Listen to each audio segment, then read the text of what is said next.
Faima, vous êtes chef de la délégation béninoise. D'abord, pourriez-vous nous présenter un peu les exposants dans ce pavillon qui est en train de finir ses travaux? Merci madame.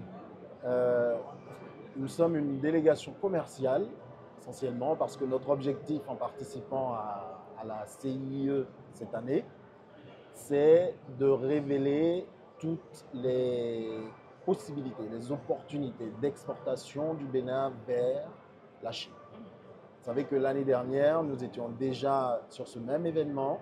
Nous avons eu la chance de présenter l'ananas pain de sucre, qui est un produit d'exportation unique du Bénin. Nous sommes venus aujourd'hui, cette année, parler de beaucoup d'autres produits d'exportation au Bénin, notamment les amandes d'anacarde, le miel, le beurre de karité et quelques autres produits spécifiques que le Bénin a la possibilité d'exporter vers la Chine.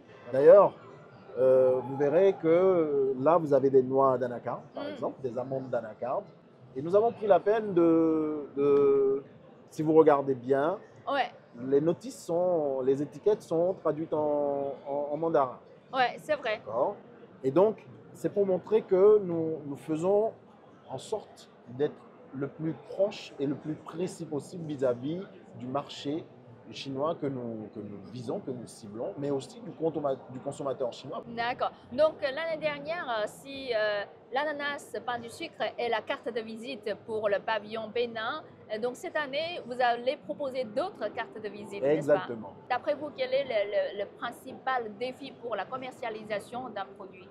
Alors, oui, évidemment, améliorer l'exportation, mais notre objectif premier, c'est également d'améliorer la visibilité du Bénin, parce que la Chine est grande, les Chinois ne connaissent pas encore vraiment le Bénin. Notre objectif, en faisant ce que nous faisons ici, c'est de faire connaître le Bénin, à travers évidemment ses produits, sa culture, ses personnes. C'est la raison, c'est l'axe stratégique que nous avons choisi cette année, de faire découvrir le Bénin à travers toutes ces opportunités, toutes ces richesses. Les difficultés ne sont pas petites, donc déjà il y a la distance, le temps pour allier. Il y a tout ce qui est procédure administrative pour pouvoir faire venir les produits ici, pour pouvoir les exposer. Mais ça, ce n'est pas le plus important parce qu'une fois qu'on a fini d'exposer les produits, qu'on a fini de montrer aux consommateurs chinois ce que le Bénin est capable de lui offrir, il faut maintenant pouvoir commercialiser ces produits en Chine et c'est là une autre paire de manches. Et ce que nous espérons, c'est pouvoir signer le maximum d'accords possibles, faciliter le maximum de procédures possibles pour que la majorité des produits que nous proposons puissent être présents, accessibles sur le marché chinois très rapidement, très facilement.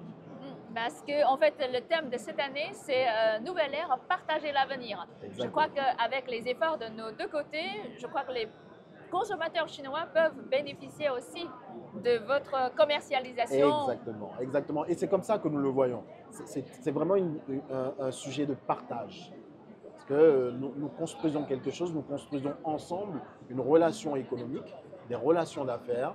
Vous avez des exportateurs béninois qui sont présents ici, qui vont rencontrer des clients potentiels chinois, ils vont discuter avec eux. Vous avez nous autres en appui qui sommes des institutionnels, qui les accompagnons et qui discutons au quotidien avec les administrations chinoises également pour pouvoir faciliter le processus. Donc oui, c'est de la co-construction, c'est du partage et je pense que c'est la meilleure chose à faire pour pouvoir avoir du succès dans les affaires.